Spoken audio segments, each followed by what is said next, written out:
बच्चों, आज मैं आपको राजकुमारी और चांद की कहानी सुनाती हूँ। एक राजा था, उसकी एक बहुत छोटी सी नन्ही सी प्यारी सी बेटी थी। वह बहुत मासूम थी और राजा भी उसको बहुत प्यार करता था। राजकुमारी रात को खिड़की खोलकर चांद को देखती रहती थी। उसे चांद को देखना बहुत अच्छा लगता था और वह घंटों घंटों बैठकर चांद को देखा करती थी। एक दिन की बात है, उसने अपने पिता से कहा कि पिताजी, आप मुझे चांद ला करके दीजिए, मुझे चांद के साथ खेलना है। राजा ने कहा, बेटी ये तो असंभव है, चांद को तो कोई नहीं ला सकता है। तो बेटी बहुत जिद करने लग गई। तो पिता ने कहा, बेटा ये असंभव है, नहीं हो सकता। मगर राजकुमारी ने तो जिद पकड़ ली थी। उसने खाना पीना छोड़ दिया और वह बस घंटों बैठी बैठी पूरी रात चांद को ही देखती रहती थी। वह धीरे धीरे बीमार हो गई। राजा ने अपने दरबारियों और मंत्रियों से सलाह की कि मुझे चांद ला के दो, और मेरी बेटी बहुत बीमार हो गई है, मुझे चांद चाहिए। दरबारी और मंत्री कहने लगे, महाराज आप भी जानते हैं और हम भी जानते हैं कि चांद को तो लाना मुमकिन ही नहीं है। तो राजा ने अपने नगर में ऐलान करा दिया कि जो कोई भी मेरी राजकुमारी के लिए चांद ला के देगा, उसको बहुत बड़ा इनाम दिया जाएगा। सब लोग सुन कर के चुप रहे। क्या करते, चांद को लाना तो किसी के भी बस की बात नहीं थी। फिर उस नगर में एक व्यापारी था। वह राजा का दुख देख नहीं सका और उसने राजकुमारी के लिए कुछ करने की सोची। वह राजा के पास गया। उसने राजा से कहा कि महाराज, मैं राजकुमारी के लिए चांद लेकर आऊँगा, आप मुझे एक बार राजकुमारी से मिलवा दीजिए। राजा ने कहा, ठीक है चलो। राजा उसे राजकुमारी के पास ले गया। राजकुमारी से व्यापारी ने पूछा, राजकुमारी, क्या तुम जानती हो चांद कितना बड़ा है? राजकुमारी ने कहा, हाँ, जब मैं उसके सामने अपनी मुट्ठी करती हूँ तो वह मेरी मुट्ठी के पीछे छिप जाता है।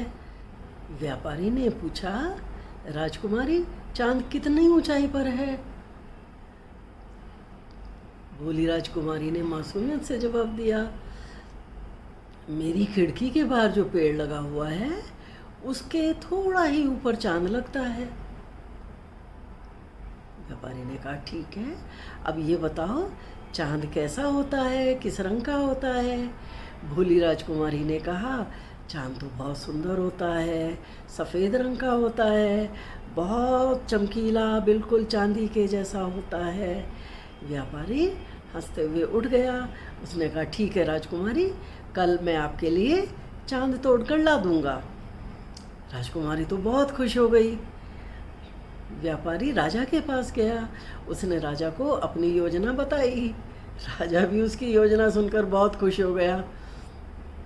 अगले दिन व्यापारी चांद बनवा कर ले आया। चांदी का एक बहुत सुंदर चांद बनवा करके वह राजा के पास आया और राजा और व्यापारी दोनों मिलकर के राजकुमारी के पास गए। व्यापारी ने कहा कि देखो राजकुमारी, मैं चांद ले आया, देखो। राजकुमारी को उसने चांद दिखाया। राजकुमारी तो चांद देखकर बहुत खुश हो गई। उसने कहा, मेरा चांद, मेरा अनोखा चांद, और वह चांद के साथ खेलने लगी। राजा ने को बहुत चिंता हो रही थी। राजा ने सोचा, जब रात को आसमान में चांद निकलेगा तब क्या होगा? तब तो हमारी गड़बड़ पकड़ी जाएगी। राजकुमारी तो कहेगी कि ये तो आसमान में तो चांद है। राजा ये सोचकर बहुत डर रहा था और उसने अपनी चिंता व्यापारी को बताई। व्यापारी ने कहा, अरे इतनी सी बात, बस मैं अभी आपकी चिंता दूर किए देता हूँ। व्यापारी ने राजकुमारी से पूछा, राजकुमारी, क्या तुम मुझे बता सकती हो जब किसी का दांत टूट जाता है तो क्या होता है? राजकुमारी ने कहा, हाँ, नया दांत आ जाता है। व्यापारी ने कहा, बिल्कुल ठीक। तो अब तुम मुझे ये बताओ, जब आसमान में से कोई चांद तोड़ लेता है तब क्या होता है? राजकुमारी ने कहा, वहाँ पे नया चांद उग जाता है। व्यापारी ने कहा, अरे राजकुमारी, तुम तो बहुत समझदार हो, तुम तो बहुत होशियार हो, तुम्हें तो सब कुछ पता है। यह कहकर व्यापारी खिड़की खोल देता है और राजकुमारी से कहता है, आओ राजकुमारी, हम आकाश में खिले हुए नए चांद को देखें। राजकुमारी ने एक नज़र आसमान की ओर देखा, चांद की ओर देखा और कहा, नहीं नहीं, मुझे आकाश का चांद नहीं देखना, मेरा चांद ज़्यादा अच्छा है, मुझे मेरे चांद के साथ ही खेलने दो। और यह कहकर वह अपने चांद के साथ ही खेलने लगी। व्यापारी और राजा यह देखकर सुनकर सब बहुत खुश हुए और वे राजकुमारी को खेलता हुआ छोड़कर वहाँ से खुशी खुशी चले गए। राजा ने व्यापारी का बहुत सम्मान किया, व्यापारी को बहुत इनाम दिया। तो देखा बच्चों, कभी कभी बहुत बड़ी बड़ी समस्याओं में छोटे से उपाय ही कारगर सिद्ध हो जाते हैं। आपको मेरी कहानी कैसी लगी? आपको मेरी कहानी अगर पसंद आई हो तो आप मेरी कहानी को लाइक कीजिए, सब्सक्राइब कीजिए और अपने मित्रों को भी शेयर कीजिए। धन्यवाद।